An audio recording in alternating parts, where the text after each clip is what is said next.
Olá família, como vocês estão? Bem, hoje eu venho aqui para responder uma pergunta de um assinante aqui do canal que tem dúvida com o texto de Mateus capítulo 3 e o versículo 11. Na verdade, mais propriamente dito, com a expressão com o Espírito Santo e com fogo. Um olhar no texto sagrado sobre esse assunto nos faz ver que esse texto está presente tão somente nos evangelhos sinópticos, ou seja, ele não está presente em João. E por sua vez, João é quem tem a ideia de temas mais sistematizados, de uma proposta teológica mais sistematizada. E João não se ocupa com este tema. E ao olhar dentro dos sinóticos, nós vamos ver que Marcos não faz uso dessa expressão com fogo. Esse texto, então, com o Espírito Santo e com fogo, fica melhor entendido quando visitamos o texto original, onde nós vamos ver que a preposição em Espírito Santo, ela não se repete. Então nós temos uma ausência da repetição aqui, não é em Espírito Santo e em fogo, ou seja, não é com Espírito Santo e com fogo, mas lá está então uma ideia de uma unidade, ou seja, o texto original diz em Espírito Santo e fogo, em Espírito Santo e fogo. Esta repetição que não consta aqui e a conexão entre Espírito Santo e fogo, Espírito Santo e fogo, nos leva diante de uma figura de linguagem que é um endíades, ou seja, é quando se emprega duas palavras para expressar uma mesma ideia.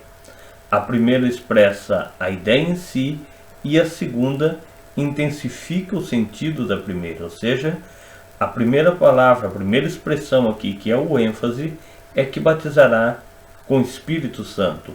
E o fogo é uma outra palavra para dizer a mesma coisa, que está tão somente reforçando a ideia da primeira. A palavra fogo aqui no texto grego é puri, que é uma palavra que tem um sentido muito extenso. Ela tem desde o sentido literal de se colocar fogo em uma coisa, até o sentido figurado.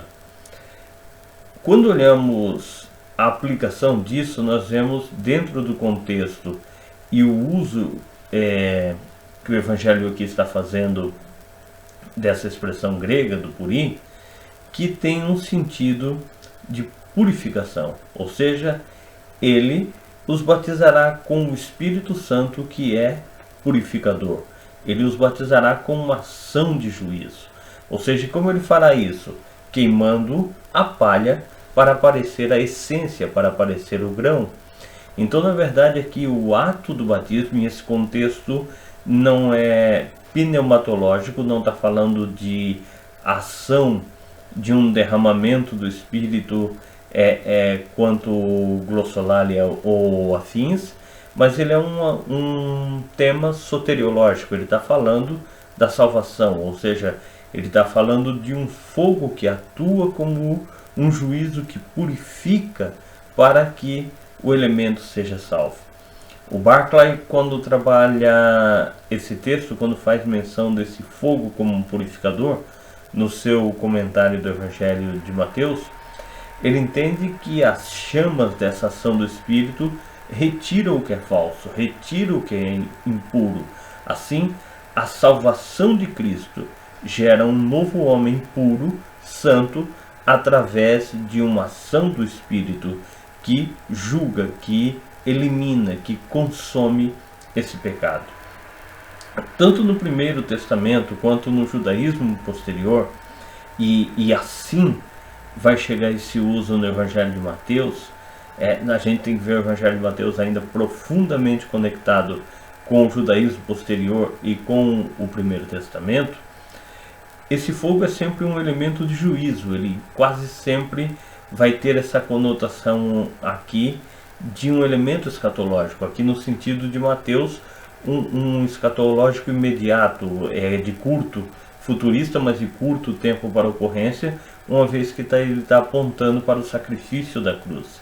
Assim, o Mateus está buscando dizer nesse texto que a obra da separação santificadora, a conversão a Jesus Cristo, é uma ação que se dá através do Espírito Santo, que elimina as coisas do pecado, que elimina o juízo que está sobre o homem e o leva a nascer de novo em Cristo.